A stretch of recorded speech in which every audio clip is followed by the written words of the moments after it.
So hello and welcome, my name's Alexander, this is the Comfortable Car Club. Now I think today's video is going to be useful if you drive a Citroën or Peugeot and you get a brake switch error. Basically, you know, the dashboard lights up with all sorts of errors, service, ASR/ESP, parking brake doesn't work, etc. If you have the VCI cable that allows you to diagnose the problem, it might come up as a brake switch problem, and it did on my VCI cable connected computer.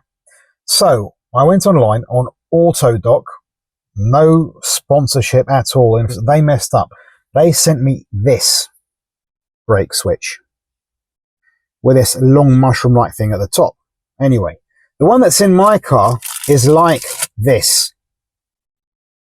Okay, put them side by side. You can see they're not the same at all.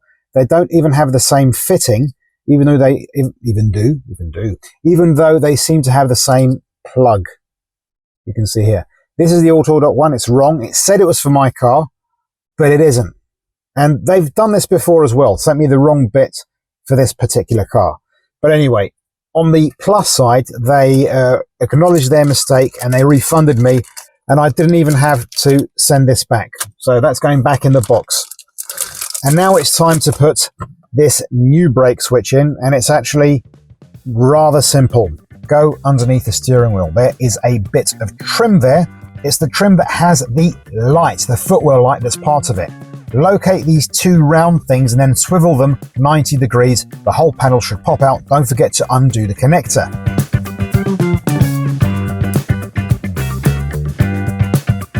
Then look inside. You should be able to see the brake switch. The green bit is a dead giveaway.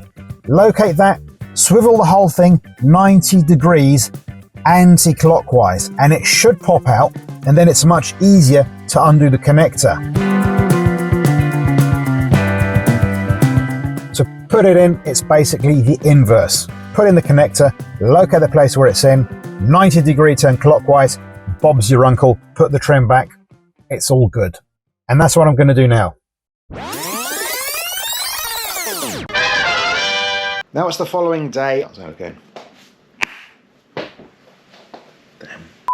So it's the following day. I've just poked myself in the eye, and I've driven around yesterday and the error didn't pop up, but that doesn't mean anything because the error really only popped up when the car was very hot. Anyway, two things to take away from this video. First off, obviously, how to change out that brake switch. And by the way, this isn't just for Citroën C5s. Peugeots and Citroëns from this time all have the same thing in the same place. It might be a C3 or a 208 or a C5 like mine, or a 308 or 307. They're all in the same place. They all look the same. That's the first thing. The second thing to take away is the variety of different switches that there are. When I went to the scrapyard to get bits from my car, and if you haven't watched the video, you can click up there, I was surprised at how many different types of switches there were. I asked the guy, look, I need a switch like this. He said, knock yourself out, go and find one. I went inside a C3, another C5, Peugeot 307, I think, Peugeot, was it a 208? I'm not sure. Loads of different Peugeots. They're all different, all of them. So yeah, big word of warning there. If you are looking for a specific brake switch for your specific car, it can be a pain to find. Anyway, for the record, my particular brake switch came from a Peugeot 307. You've really got to look at the part number and see if that's the correct part number for your car. Anyway, I managed to find one online, ordered it. We'll see how this goes in the coming weeks and such.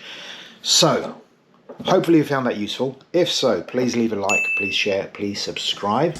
Click on the video above to watch my adventure to far away on a single tank of fuel. Click on the video below to see more about estates and how brilliant they are. And if you like, you can also click on screen for the merch store below to support the channel. Thank you so much for watching. I'll bid you all farewell.